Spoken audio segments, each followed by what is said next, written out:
Après cette pause et ces présentations de contexte et de modalités d'utilisation de Synarchive, voilà. Oui. Nous allons maintenant pouvoir vous présenter un petit peu plus en détail qu'est-ce que c'est que Synarchive et comment ça marche. J'imagine donc la partie la plus attendue. Donc, globalement, ça a déjà été évoqué tout à l'heure lors des réponses aux questions. C'est un outil, un système d'archives électroniques qui porte sur des archives intermédiaires et définitives.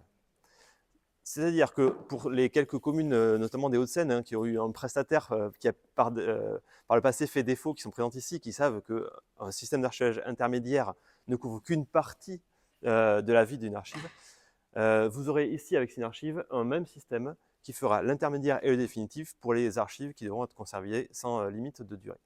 Ce même système aura donc les mêmes référentiels, la même description des services et le même usage. Et donc pour vos utilisateurs, ce sera totalement transparent. Toutefois, vous couvrirez la totalité du spectre de conservation des données. C'est aussi un logiciel qui est voué à être adapté à tout type d'utilisateur et donc qui est le plus ergonomique possible, avec notamment, vous le verrez tout à l'heure en présentation, en démo, un mode de recherche à la Google, tout simple, avec une barre de recherche qui permet de fouiller tous les champs d'indexation des données archivées, parce qu'effectivement, les archivistes aiment bien utiliser l'arborescence, mais c'est les archivistes. C'est également des fonctionnalités plus développées qui permettront aux utilisateurs experts de rechercher plus précisément l'information lorsque vous aurez chacun 1 milliard d'objets archivés dans vos SAE, dans votre partie du SAE évidemment. Et enfin, c'est une conservation totalement conforme aux normes du métier, qui sont notamment le modèle OIS, la norme NFZ 42013 citée tout à l'heure, donc de manière à garantir la meilleure pérennité, la meilleure conformité et fiabilité de l'information. Enfin, Synarchive, une de ses spécificités est que c'est un logiciel et un système mutualisé. Donc au-delà d'être un système et un outil, c'est également un environnement avec une communauté d'utilisateurs, les premiers utilisateurs étant devant vous, les archivistes des archives départementales, et également donc, tous les archivistes de communes qui pourront le rejoindre, qui pourront donc fédérer une communauté qu'on espère la plus vivante possible. Par ailleurs, les archives départementales pourront venir à l'appui, ce qu'on va présenter plus tard également, des communes qui le souhaiteraient, de manière à apporter un soutien métier, un soutien technique dans l'utilisation et dans le paramétrage de ce logiciel. Plus globalement, la conception de Synarchive, donc c'est à l'initiative des départements, comme ça a été expliqué tout à l'heure, et c'est financé à parité par les deux départements des Hauts-de-Seine et des Yvelines. Syn fait la mise en œuvre, aujourd'hui actuellement en phase de conception et de mise en place des infrastructures, et Syn sera celui qui exploitera techniquement le système. Et donc enfin, à destination des utilisateurs, évidemment d'abord les deux premiers départements financeurs, mais également les collectivités, établissements publics et autres des deux départements qui seront les utilisateurs finaux qui bénéficieront de ce système mutualisé. Voilà. Donc, plus globalement, ce que permet Synarchive en tant que système mutualisé, c'est une utilisation à la carte. Donc, Syn fera l'infrastructure technique et fournira le logiciel. Ensuite, vous pourrez entrer dans une organisation mutualisée avec d'autres collectivités et possiblement avec le département. Donc, par exemple, vous pourrez avoir un coffre des archives départementales totalement étanches au sein duquel on pourra trouver les archives du département proprement dit ainsi que les autres services qui versent, la préfecture, autres. Ensuite, à côté de ça, un propre adhérent qui peut venir tout en étant mutualisé dans la gestion de son coffre, mais qui aura ses archives totalement étanches, par exemple le SDIS des Yvelines. Un autre adhérent pourra avoir également son propre coffre, mais lui-même scindé en plusieurs briques étanches logiquement, de manière à ne pas confondre les droits des différents utilisateurs qui pourront s'y connecter. Et également, plusieurs adhérents pourront partager un même coffre si elles veulent partager la gestion, l'administration de leurs archives, tout en respectant à chaque fois évidemment le séquencement à l'intérieur des différents fonds ou des différents ensembles qui seront versés. Et enfin, l'autre modèle d'organisation, l'organisation dédiée tout à fait à droite, dans laquelle vous êtes autonome, vous gérez totalement votre coffre, vous gérez vos durées de conservation, vos branchements, enfin vous êtes totalement chez vous pour reprendre la métaphore de tout à l'heure. Je vais passer la main à Patrick Rebols. Donc, comment a été conçue la solution? On a parlé On a parlé de l'OIS tout à l'heure, donc c'est ISO 14721 pour les intimes, hein. Donc l'OIS, c'est un principe de base sur qu'est-ce que c'est qu'un système d'archivage ouvert. Le principe, c'est que vous avez au centre, vous avez les fonctionnalités. À quoi ça sert un service, un système d'archivage électronique? Donc vous avez la brique de versement, la brique fondamentale qui est la gestion du cycle de vie. C'est qu'il y a un début, il y a une date de début, il y a une date de fin. Vous avez ici l'administration fonctionnelle. Ça, c'est fondamental pour définir les règles, pour définir les utilisateurs et les différents droits et les contrats d'accès aux différents éléments qu'on a vus en termes de confidentialité et de segmentation. Vous avez évidemment la brique de recherche, de consultation et de restitution. Donc ça, vous voyez, c'est dans une brique ici, c'est l'interface de XAMPP, c'est l'outil que les utilisateurs auront face à eux au jour le jour dans l'utilisation au quotidien de leur application.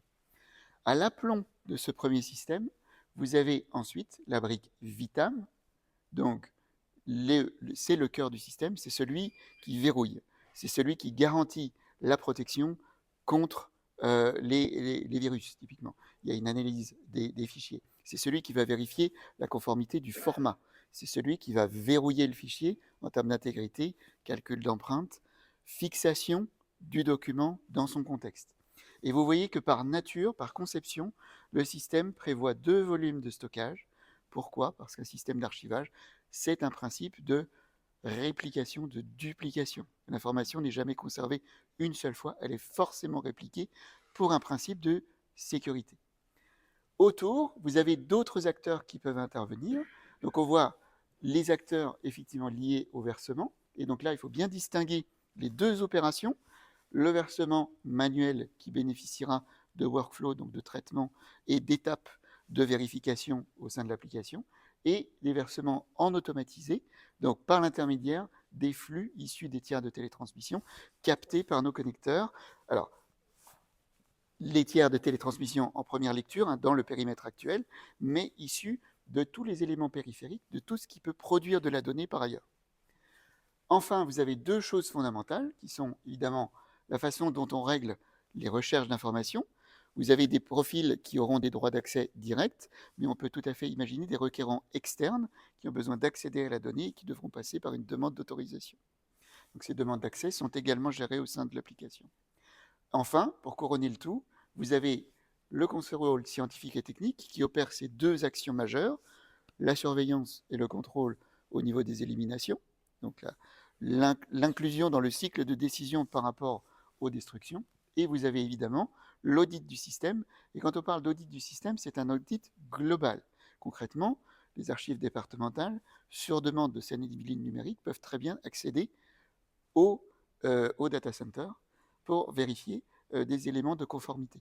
Donc c'est vraiment de bout en bout, et ça c'est aussi très important d'avoir cette présence des archives départementales au niveau de Seine-et-Yvelines numérique pour vérifier bien qu'à toutes les étapes, les choses sont bien respectées. Si on descend d'un cran, alors là c'est vraiment, je m'adresse évidemment plutôt aux techniciens dans la salle, mais ça vous montre aussi la façon dont la sécurité a été introduite par conception dans l'application. Il y a des choses qui sont héritées de la 42013, c'est le principe de réplication. Vous avez deux volumes au sein du logiciel qui aboutissent à deux emplacements de conservation distincts géographiquement. Donc on a bien deux équipements en parallèle. On appelle ça un archivage en Y. Donc vous avez des flux qui viennent de chez vous, qui sont automatiquement répliqués sur deux environnements identiques. Et vous avez à l'intérieur, premièrement, un cryptage, évidemment, c'est la base. Hein. Vous êtes sur le web, vous êtes en accès, vous n'avez, c'est un point dont on n'a pas encore parlé, mais concrètement, d'un point de vue installation, vous n'avez rien à installer. Vous êtes en système as a service, donc vous accédez directement par le web à l'application. Il est normal que vous ayez un protocole sécurisé crypté de transaction entre vous et nous. À l'intérieur du système, le cœur du réseau est protégé par un ensemble de barrières de pare-feu. Ici, donc, dès les éléments de distribution, mais aussi à l'intérieur du système, sur les plateformes, pour protéger les différents services qui sont appelés par les utilisateurs. L'avantage de notre système, c'est c'est aussi un des éléments de choix. Pourquoi est-ce qu'on a choisi Vitam par rapport à un autre? C'est par rapport à la robustesse de sa conception. Le principe, c'est que le système XAM est fondé sur des microservices, c'est-à-dire que chaque action bénéficie d'un traitement séparé. Donc chaque impact de développement va n'impacter que la petite fenêtre du traitement concerné et pas l'intégralité d'une chaîne. C'est une garantie de stabilité dans l'évolution du système. Toujours pareil, sécurité à tous les niveaux. Et le dernier niveau de sécurité, il se retrouve au niveau de la conservation des données elles-mêmes. Les baies de stockage, les systèmes, les serveurs qui vont conserver l'information sont paramétrés dans un mode de réplication. On appelle ça les modes de redondance. C'est le principe de RAID 5. C'est-à-dire que fondamentalement, à l'intérieur de la baie, vous avez plusieurs volumes. L'information est répartie sur l'intégralité des volumes. Un voleur qui s'introduirait sur le site lui-même d'hébergement, s'il dérobe un disque, il ne peut rien en faire. L'information est répartie sur la totalité des volumes. Enfin, on a donc prévu double site et on a prévu une sauvegarde croisée entre les deux sites, ce qui permet d'éviter une perte de données. Donc concrètement, ce qu'on garantit, c'est une perte de données d'une journée de travail maximum. Et un même contenu se retrouve donc, pendant la durée de la sauvegarde, conservé 4 fois. Donc quadruple conservation. Toujours pareil, mécanisme de sécurité à tous les niveaux. Enfin, évidemment, Sunnyville Numérique a fait appel pour répondre à cette architecture à différents marchés. Nous avons donc un infogérant qui est en charge de la surveillance de l'architecture. Cet infogérant, c'est quelque part, si on se réfère à des scénarios d'attaque dans le cadre de la sécurité informatique, c'est une faille complémentaire. Il bénéficie donc d'une entrée spécifiquement surveillée, son authentification est garantie, et donc on sait que les couches basses sont bien accessibles uniquement aux profils qui en ont les droits. Encore une fois, SIN ou l'infogérant n'accède en aucun cas aux données ni au contenu. Voilà, donc c'est pour vous donner un petit peu cette visibilité en termes d'organisation.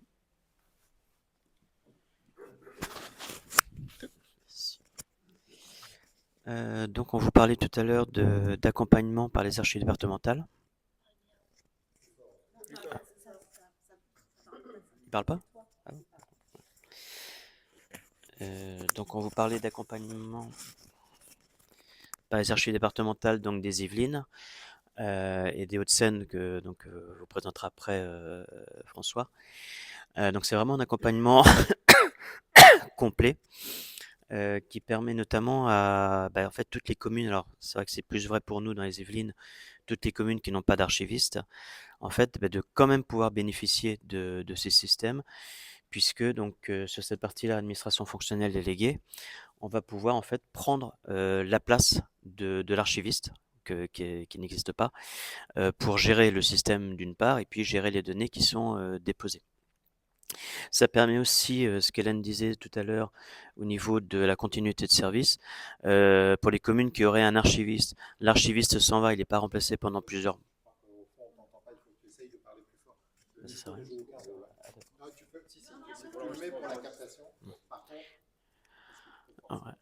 Alors,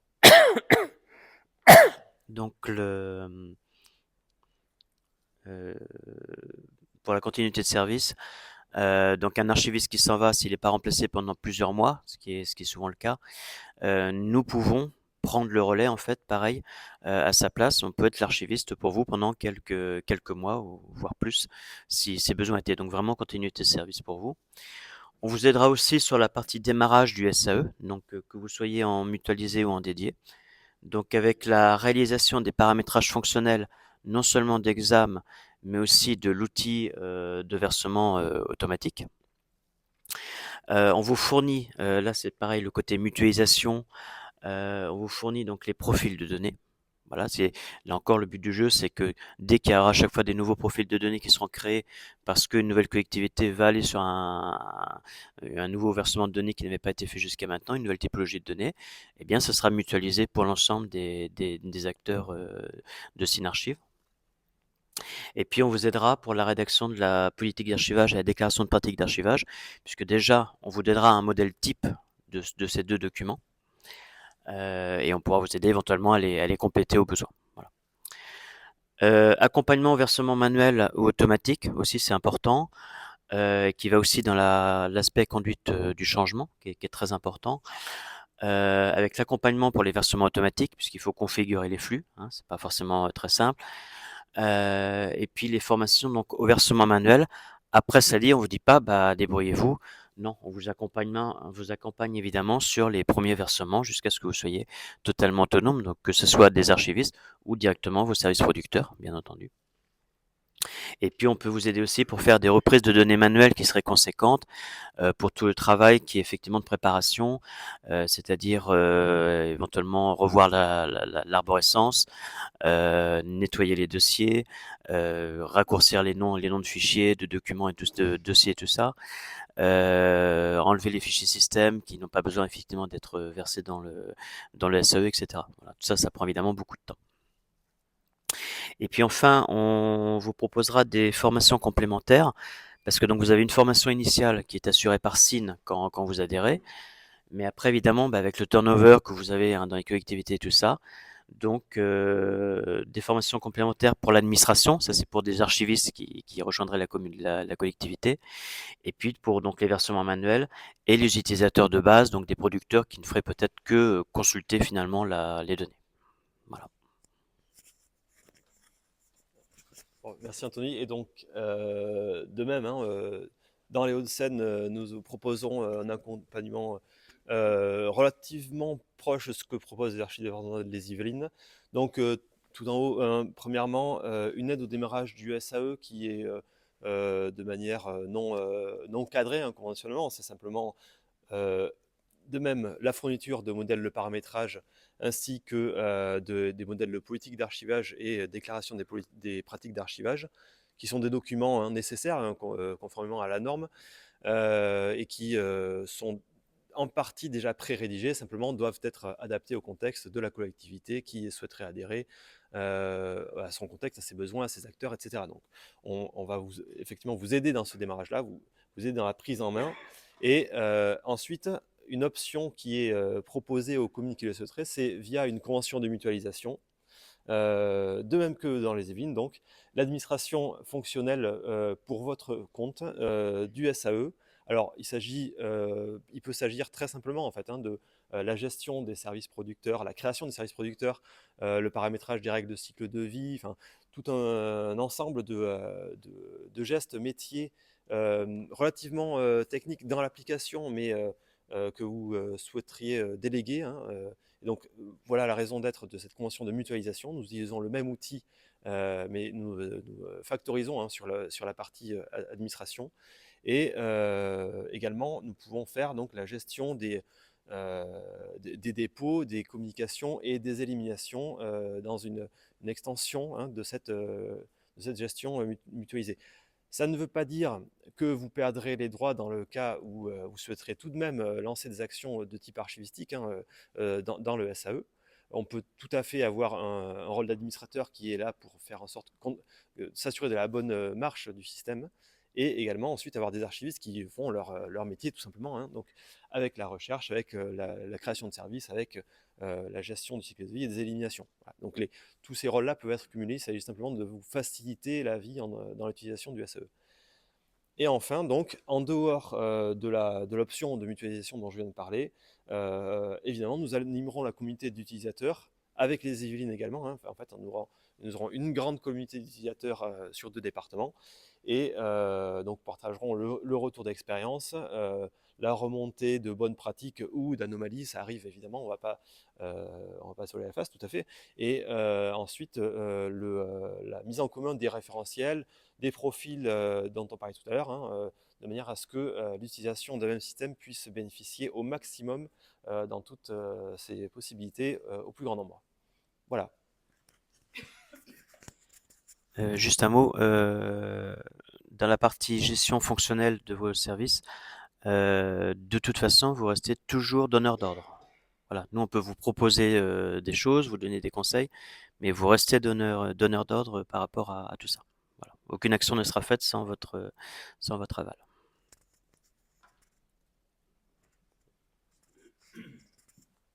Alors pour compléter au niveau de l'accompagnement, donc au niveau de Seine-et-Yvelines numérique, donc le principal élément, c'est bien évidemment, il y a deux volets très importants. Il y a d'un côté ce qu'on appelle la prise en charge, c'est-à-dire le premier moment, c'est-à-dire une fois que vous aurez adhéré, les premiers contacts, avec un objectif premier qui est de vous aider à cartographier et identifier les fonds et monter, si vous voulez, votre gouvernance de l'information avec en arrière-plan l'utilisation de Synarchive.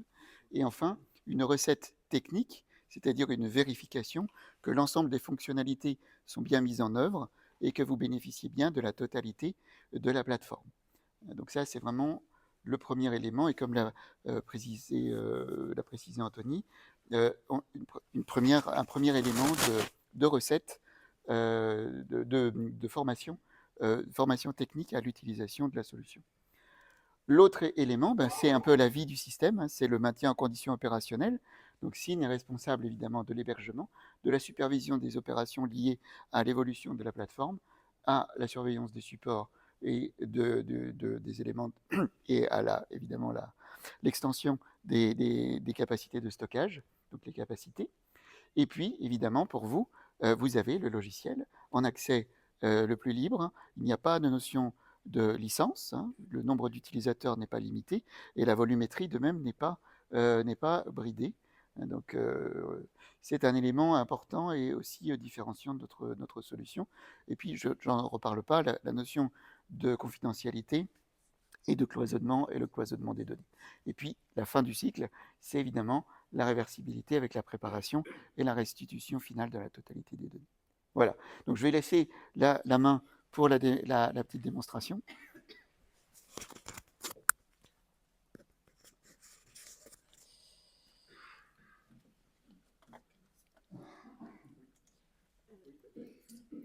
La démonstration, c'est sur un aspect d'utilisation du SAE. Je ne fais pas une démonstration exhaustive des fonctionnalités. C'est pour vous montrer en fait une procédure de version.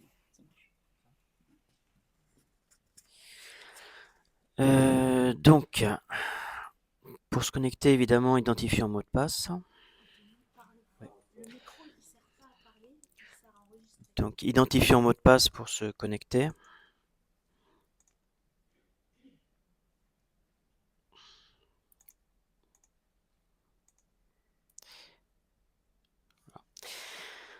Alors là, évidemment, j'ai tous les droits, donc je vois tous les modules, toutes les applications. Mais évidemment, ça dépend de vos rôles. Donc des rôles restreints, vous ne verrez pas grand-chose et vous ne serez pas pollué par beaucoup de menus, évidemment. Donc là, je vais vous montrer en fait le déroulé le cycle de vie d'un document, du versement jusqu'à sa consultation et aux actions qu'on puisse faire après, une fois que le document a été déposé. Donc d'abord, on a le versement.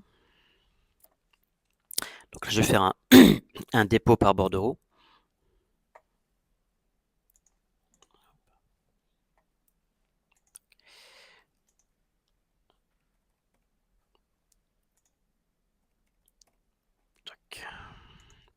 Alors, je vais choisir l'emplacement au sein de mon plan de classement, donc pour savoir où est-ce que je veux mettre donc mon archive.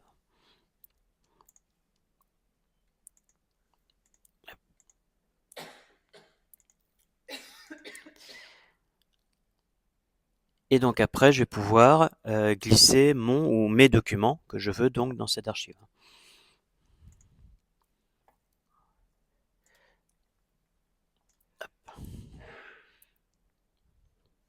Donc là, je vais mettre qu'un seul document. Je valide la liste. Et après, donc, je vais indexer mon document là, en l'occurrence. Donc là, vous avez une visionneuse qui apparaît, puisque comme c'est un document PDF, la visionneuse marche. Pour des documents bureautiques, la visionneuse là ne fonctionnerait pas.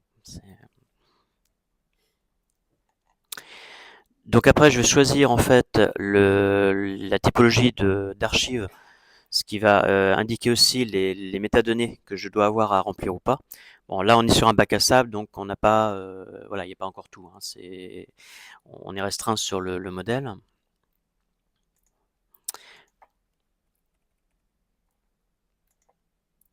Alors évidemment, s'il y a un astérisque, c'est que la métadonnée est obligatoire. Alors pareil, tout ça, c'est configuré en amont en fait. C'est suivant la typologie d'archive, on va décider que telle ou telle métadonnée doit être mise et telle ou telle métadonnée doit être obligatoire.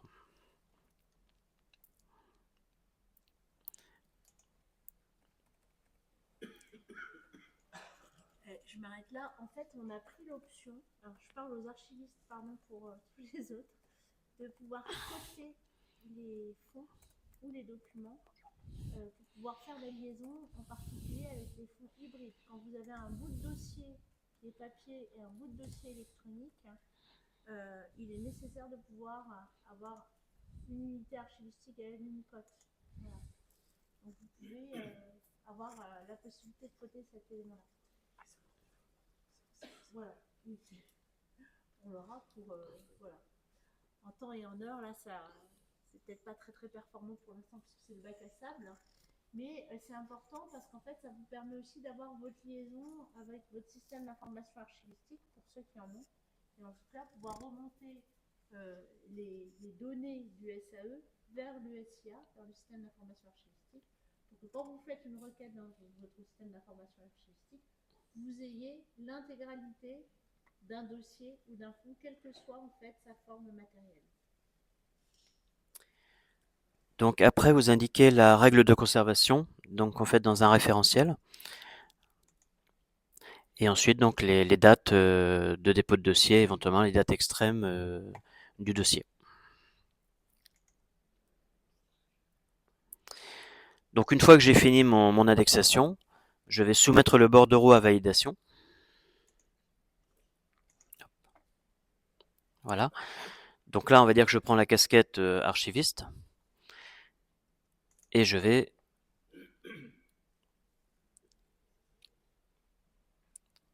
sur l'application, donc supervision des bordereaux. Voilà. Donc il est là, c'est le premier que l'on voit. Et donc je vais valider le versement. Alors évidemment, j'aurais contrôlé avant, j'aurais regardé les métadonnées. Éventuellement, je peux les modifier s'il y a besoin de modifier certaines choses.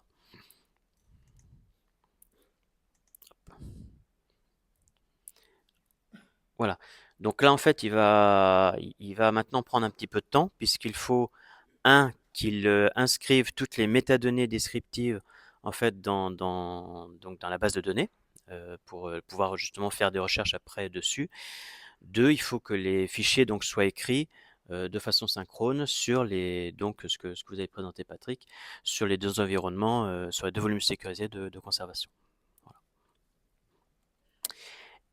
Donc après, je vais vous montrer comment on consulte une archive.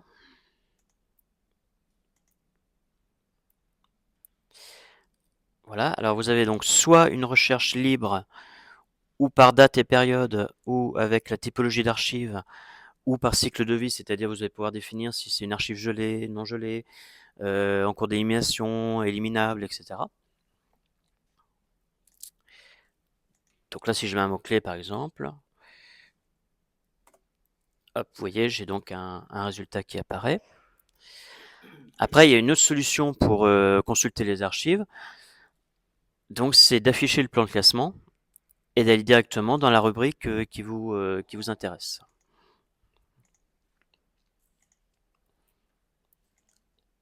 Voilà. Et donc là, en l'occurrence, voilà, mon archive est arrivée, elle a été traitée. Donc, quand on est sur cette archive, en fait, vous avez un petit plus avec une flèche, donc qui vous permet de recontextualiser en fait dans le plan de classement l'archive là où vous l'avez mise. Voilà. Vous avez une petite case qui peut être cochée, donc qui vous permet de télécharger le document, enfin le ou les documents. Voilà.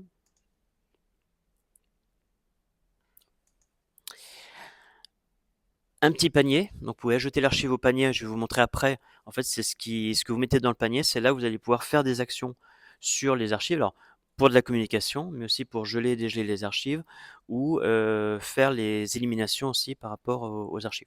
Voilà. Et puis, donc, vous pouvez exporter la sélection. Par exemple, si je prends 2, j'en sélectionne 2. je vais exporter la sélection et en fait, ça me donne un petit fichier CSV avec les métadonnées